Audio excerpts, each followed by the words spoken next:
Hi everyone, welcome back to my channel. For my video today, I'm going to be talking about luxury handbags as investments. So you probably know that there are resellers out there who buy the latest, greatest, hard to or impossible to get bag, and then they sell it at a profit above retail. So those people are business people. But what about the rest of us who buy bags, luxury bags, and use them for a few years and then turn around and try to sell them? Is it possible to make money off of luxury bags? And that's what I'm going to be exploring in today's video.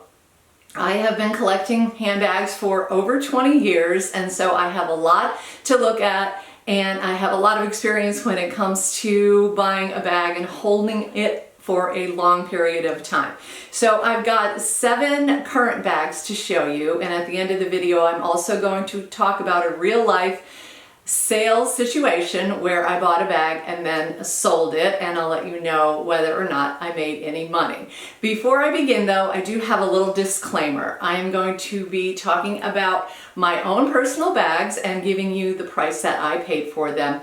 And the actual value I have collected from 2 websites. I've looked at The Real and Fashion File because they tend to be the most consistent when it comes to prices. So in some cases, if there is a wide margin between the lowest sales price and the highest sales price, I'm going to go ahead and kind of average it and sort of lowball it too. So it's going to be the lowest price that you would be able to get for the bag. And also, I'm not taking into consideration any commissions or fees of any kind. So this would be as if you just sold the bag outright without having to pay any sort of commission. So that's what I'm going to be doing, and let's get started. Okay, as I mentioned, I have 7 of my own bags, and I'm going to be starting off with a couple luxury brands that are not the big 3, namely Hermes, Chanel, and Louis Vuitton. So I want to begin with the Gucci Soho Disco bag. So I purchased this bag in 2018. The brand new retail price for this bag was $1,290. They no longer make this bag, so I cannot find a new retail price for it. You would definitely have to buy this pre-owned if you wanted it. And looking at the 2023 prices, they do vary slightly, of course, depending on the condition of the bag and sometimes the color too. It seems as if some colors are more desirable than others.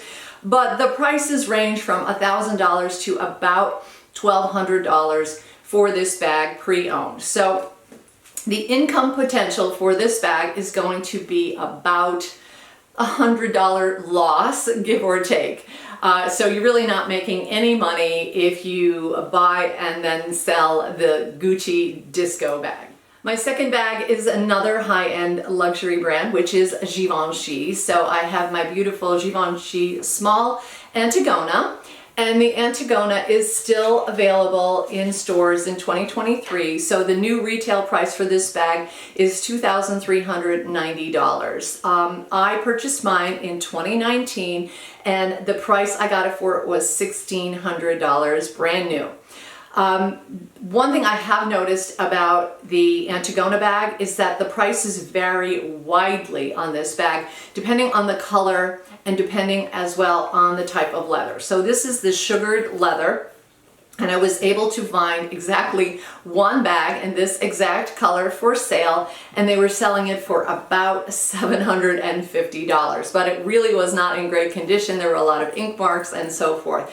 I consider this bag to be in very good condition, and I did see that some of the Antigonas were going for about $1,300 for the bag. So the income potential for this bag, again, you're looking at a loss of at least $300, possibly even up to $900 if you really cannot get a decent price for the bag. So no money to be made from buying and selling a Givenchy Antigona. Okay, the next brand that I want to talk about is probably some that you guys have been anxious to see, and that is going to be Louis Vuitton. So I do have a lot of Louis Vuitton bags, and I have cut it down to 3. I've chosen 3 to show you. So I'm going to start with the oldest bag that I have, and this is a vintage bag. It is called the Sac d'épaule, and it is from like 1994 or so. So technically this bag is almost 30 years old. Obviously it is in the epi leather. I did not buy it new. I bought it in 2016, and the price I paid for it was $350, which at that time I thought was a really good price. Bucket bags were all the rage and I wanted one, so I purchased it. I did use it extensively. It was really on rotation quite a bit in my closet, and I got a lot of use out of it. It is still in good shape. And looking on the websites for this bag in 2023, I have seen them for sale as low as $360, and I have seen them as high as $700, but most of those that have gone for $700 are actually the smaller size of this bag. So there were 2 different sizes. Sometimes they call it the 27 and the 30. Sometimes they call it the PM and the GM. It really all depends on what website you're looking at. But the smaller ones tend to go for that $700 range, whereas these larger ones tend to go more in the $350, $400 range. So if I were to sell this today, I would probably get about $360 for it, which essentially means that I would break even on my Louis Vuitton epi leather Sac d'épaule, which isn't bad. The second Louis Vuitton bag that I want to talk about is another one that I purchased brand new or nearly brand new, and I'll explain in a moment. So this is the Citadine bag. It was very popular in 2012. It is made out of their empreinte leather, which, if you know Louis Vuitton, this is definitely one of their more expensive materials that they make their bags out of. And this is obviously a tote bag, and it has had a lot of wear. Now, in 2012, I was looking at this bag in the boutique, and it was going for $2,500. And at that time, that was a staggering amount for me. I had never spent anywhere near that much for a luxury bag, and I was really very hesitant. So I didn't buy it in the boutique. So I was looking around, and I ended up spotting this one on the RealReal, and it was in pristine condition. Literally, it was not used at all. All of the stickers for the hardware are still on it, and it was in fantastic condition, and it was only $1,795. I say only, but that was considerably less than the retail price. So I purchased it used but new, and I have had it now for 10 years. So there are some issues with the condition of it. There's been some cracking on the handles where the glazing is, but other than that, aside for some, settling and relaxing of the shape of the bag, it is still, the leather itself is still in pretty good shape. But you can still only get about $1,000 for this bag.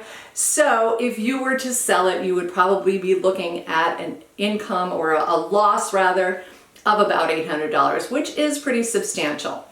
Now, the one thing, I do have a caveat for you, which is sort of an interesting point about this bag, and that is that it comes with this pouch. So this pouch is the same color, empreinte leather, and it is detachable on this little D-ring that is inside the toe. So you can actually turn this little pouch into like a little mini handbag of sorts. As people are doing, they have been carrying little pochettes around as little evening bags, and it has a really pretty zipper, and you can even shorten the strap if you wanted to. So I have seen these for sale, so in the hundreds of dollars, up to like $400, possibly even $700, really depending on the color and the condition. So that's an interesting point. When the bag itself is for sale, it comes usually with the pouch, and you don't really get any extra of a value or any extra price if you are selling it with the pouch. But if you wanted to sell the pouch separately, you can actually make a couple $100 on the pouch and then sell the bag for $1,000, which I think is kind of a strange situation. So it is something to think about as far as the value of your Louis Vuitton bags go. I know a lot of people do the same thing with the Neverfull. They'll buy it and sell it, and then they keep the pouch or sell the pouch separately and make a little bit of money that way. So that's a possibility with Louis Vuitton. The last Louis Vuitton bag I have for you today is my Neo No Way. So this is one that is still readily available in the stores. I purchased this one in 2020. It was about $1,780, I feel. However, the website was only showing me the price with the tax. So with the tax, I paid $1,885 for this bag, brand new. It is still available in the store, so the 2023 price is right now $2,030 for a brand new bag. But if I were to sell this bag pre-owned, I could only get about $1,795 for it, which is a little bit less than I paid for it. So the income potential on this one is a little bit iffy. I would have to say that you might be looking at a loss of about $100.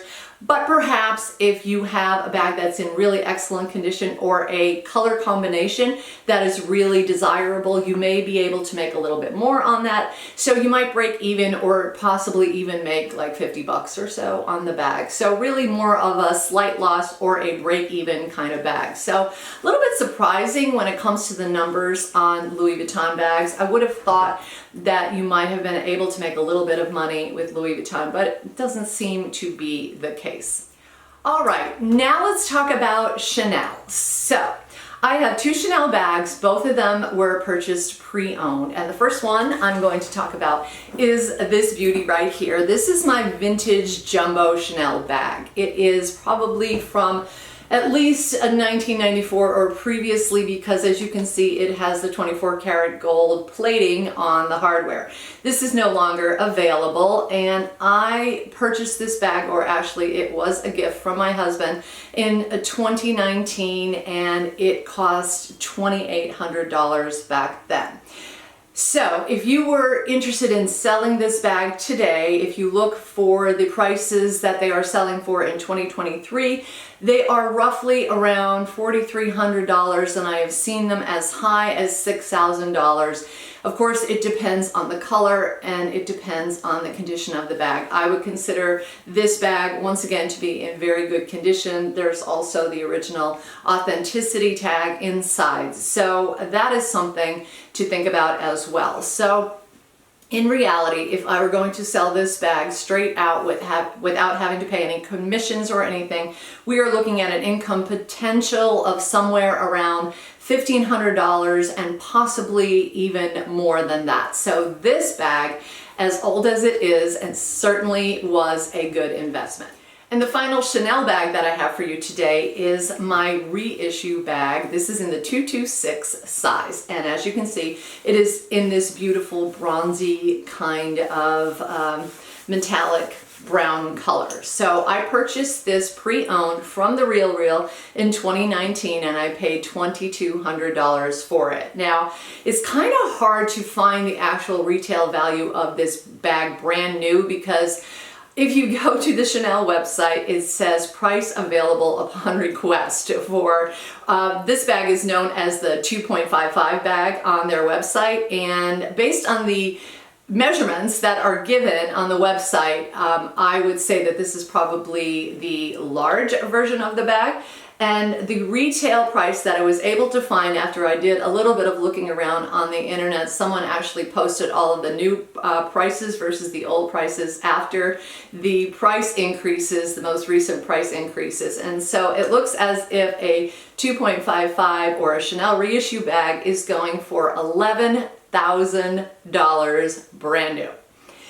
If you want to buy the bag pre-owned, again, this is another one of those bags that has a really wide value margin, all depending on the color of the bag. The black ones seem to be worth more, as well as the value or the condition of the bag, rather. So I have seen these priced anywhere from $2,500 to $7,000 and beyond. So if you were going to sell this bag, you would have an income potential of at least $300 based on what I paid for it. But I would think that it could go up much, much higher depending on the desirability of your bag, the condition, and the color of your bag. So it seems as if Chanel is definitely the winner in the investment bag arena, because really only the Chanel bags that I have showed you are bags that actually would be making you money if you were able to sell them outright without having to pay any fees. And the final bag that I want to talk about today is the bag that I actually did own and then sell off. So this is a realistic situation if you buy and sell a bag. So the bag that I had, it was my YSL Small Lulu Puffer. And I purchased the bag in 2021. The retail price of the bag was $2,090. However, I got it off of Farfetch and they did have a 10% discount code. So I saved 10% and I actually paid $1,880 for the bag. This bag is still available online and it is right now running over $3,000, I believe. I had the bag for about 6 months when I realized it really wasn't working for me. It was too small and it just didn't work for me. So I decided that I was going to sell it off while it was still in really good condition. Now the bag was in very good condition. There were no scratches. There was no color transfer. I had the original box. I had the authenticity cards. I had the dust bag, and I even had my receipt from the sale. So putting all of that together, I figured that it probably would be a bag that would sell relatively quickly. However, the problem is that I work full-time, and to find a buyer for a bag like that can be rather daunting if you don't have a wide audience. So after playing around with some options, I decided to go ahead and try to sell it on the RealReal. And I timed it pretty well because I decided to sell it right after YSL had their last big price increase, which meant that the bag had already gone up to over $3,000 retail, and I had one to sell that was in excellent condition. So I sent it off to the RealReal and they priced it at $2,500, which was $410 over the actual retail value of the bag, or the retail price of the bag when I purchased it. Now, as you know, the RealReal does offer or does have a commission that you do have to pay for the bag, but it was very generous. I got 85% of the sale price of the bag, and I ended up earning or selling the bag for $1,795. So I did not make any money on this bag. I actually lost about $85, but at the same time, I feel like for a YSL bag that is not necessarily going to hold its value like a Chanel bag, I felt comfortable with that because, as I said, I didn't really want to have to go and try to find a buyer. Sometimes it can be a daunting experience. Sometimes you get yourself into trouble if buyers are not trustworthy and so forth. So I was happy to do that, thinking that I had been able to use the bag for a year and I only lost $85 on the sale of the bag. So what is the bottom line for all of this? Well, as you can probably tell, most of the time when you are buying a bag and you turn around to sell it, you are not making any money. The exceptions seem to be Chanel bags. I cannot speak for Hermes because I do not have any Hermes bags, but the trick is that you have to hold on to the bag for quite a while unless you have a bag in excellent condition that is very, very desirable. You may be able to make some money that way. If you bought it, say 3 years ago, a classic flap, and you want to sell it outright, you may be able to make more on your sale price than you actually paid for the bag. But the reality is it's a gamble. It's all a gamble. So the take home for this is that basically you're not really going to make money buying and selling luxury handbags. Sorry to say. However, I do have to say that all of these bags do have a market, and so I can't really think of anything else luxury-wise except perhaps jewelry, and that would have to be in pristine condition in order to sell it for more than you paid for it. So really, if you're going to invest in handbags without the idea of actually making a profit, you can actually sell your handbags and get some of your money back and use some of that money to purchase a new bag. So it's not really a bad deal if you think about it that way. But I'm not going to get rich selling off my luxury handbags. So that's it for my video today, guys. I hope it was informative and helpful for you. If you have any comments or questions, do leave them down below. Give me a thumbs up if you like this video, and don't forget to subscribe. I will see you in my next one, guys. Take care.